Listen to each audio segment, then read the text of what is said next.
नमस्कार मित्रो, माझ्या कायदेभान या लीगल चॅनलवर तुमचं स्वागत आहे। तर आजच्या व्हिडिओचा विषय आहे थकबाकीदारांना बँकेद्वारा ज्या नोटीस येतात त्या संदर्भाने माहिती आणि उपाय। तर मित्रो, जर एखाद्या व्यक्तीने बँकेकडून लोन घेतलं असेल, सीसी घेतलं असेल, होम लोन घेतलं असेल आणि त्यांनी सलग जर 3 EMI डिफॉल्ट केले असतील तर त्याचं अकाउंट NPA ठरतं, नॉन परफॉर्मिंग अकाउंट ठरतं। एकदा तुमचं अकाउंट नॉन परफॉर्मिंग अकाउंट ठरलं की बँक तुम्हाला डिमांड नोटीस पाठवते। कुठल्या कायद्याच्या अंतर्गत पाठवते? सरफेसी कायद्याच्या कलम 13/2 अंतर्गत डिमांड नोटीस पाठवते। खूप लोक नोटीसकडे लक्ष देत नाही, बरीच लोक तर रिसीव पण करत नाही आणि बँक काय करतं की नोटीस पाठवली होती याचा पुरावा जमा करते। नंतर तुम्हाला एक दुसरी नोटीस पाठवते, ती म्हणजे 13/4ची। ती असते तुमच्या प्रॉपर्टीचं पजेशन घेणारी नोटीस, पण ते सुद्धा फिजिकल पजेशन न घेता सिम्बॉलिक पजेशन घेणारी ती नोटीस असते।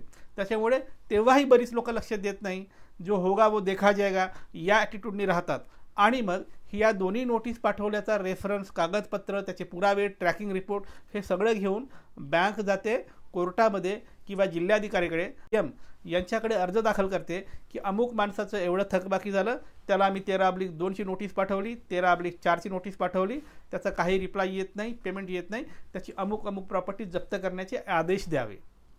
एकदा हा रेकॉर्ड कलेक्टरकडे गेला, कलेक्टर आदेश देतो आणि मग ते आदेश, जप्तीचे आदेश खाली तहसीलदाराकडे पाठवतात। मग तहसीलदाराच्या वतीने एकतर तलाठी किंवा अजून कुठला खालचा रेव्हेन्यू ऑफिसर 2 पोलिसांना सोबत घेऊन येतो आणि तुमची प्रॉपर्टी जप्त करतो। अशी एकूण प्रक्रिया आहे। जेव्हा जप्तीची ऑर्डर येतात तेव्हा लोक धावत वकिलाकडे येतात। मग काय, सगळं हातून गेलेलं असतं। मग तुमच्याकडे हायकोर्ट शेवटचा पर्याय असतो आणि हायकोर्टातही फार रिलीफ मिळत नाही। हायकोर्ट अमुक एक रक्कम भरायला सांगतो आणि दुसरी रक्कम भरायला एक ॲफिडेविट द्यायला लावतो। त्यावेळेस तुम्हाला भरावं लागतं आणि प्रॉपर्टी सोडावी लागते आणि ज्यांना हे जमत नाही त्यांच्या प्रॉपर्टी जप्त होतात आणि लिलावात विकल्या जातात। आजकाल या गोष्टी खूप मोठ्या प्रमाणात होत आहेत। मग याच्यावर उपाय काय? उपाय असा आहे, जेव्हा तुम्हाला 13/2ची नोटीस येते, डिमांड नोटीस, तेव्हा अजिबात तुम्ही त्याच्याकडे निष्काळजीपणा करू नका, दुर्लक्ष करू नका। 13/2ची नोटीस आल्यावर बँकेत जाऊन भेटा, तेव्हा बँकेच्या हातात सगळं असतं। बँकेला तुम्ही पुरेशी रक्कम भरताना लिखित द्यायचं की माझी एवढी रक्कम बाकी आहे, एवढी मी आत्ता भरतो आहे, पण त्या बदल्यात तुम्ही ही 13/2ची नोटीस पाठवलात, ती कागदोपत्री लीगली विड्रॉ करा म्हणून। पण असं कोणीच करत नाही। ही जर नोटीस बँकेने विड्रॉ केली तर मात्र तुमचं जे काही आधीचं डिमांड आहे ते रद्द होतं, ती प्रक्रिया करू शकत नाही। खूप लोक असं करतात का? अजिबात नाही करत। बँकेकडे धावपळ करतात, बँक म्हणते आता थोडे भरा, नंतर भरा, एवढे भरा, हे पैसे भरत राहतात आणि ही जी नोटीस आहे 13/2ची ती तशीच राहते आणि मग कधीतरी 4-5-6 महिन्यांनी बँक त्या नोटीसच्या आधारे पुढील प्रक्रिया करते आणि तुमची प्रॉपर्टी जप्त करते।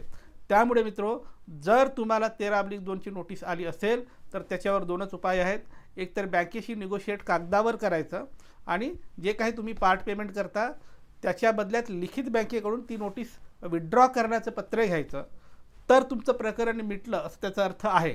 जर तुम्ही लिखित ती नोटीस विड्रॉ करायला नाही लावली तर तुम्ही टप्प्याटप्प्याने कितीही पैसे भरा, ती नोटीस तशीच उभी राहते, एन्फोर्सेबल राहते आणि कुठल्या तरी एका टप्प्याला बँक तुमची प्रॉपर्टी जप्त करते। त्यामुळे ज्यांनी कुणी डिफॉल्ट केलं असेल त्यांनी बँकेशी परस्पर जर काही व्यवहार केला तर अशा लोकांची बँक फसवणूक करत आहे, फसवणूकच होते। कारण ती नोटीस विड्रॉ न करता तुमच्याकडून जमेल तेवढे पैसे गोळा करून बँक नंतर जप्तीसुद्धा बजावते। त्याच्यामुळे तुमची फसवणूक होऊ नये याच्यासाठी आत्ता जे मी सांगितलं ती प्रक्रिया लक्षात ठेवा।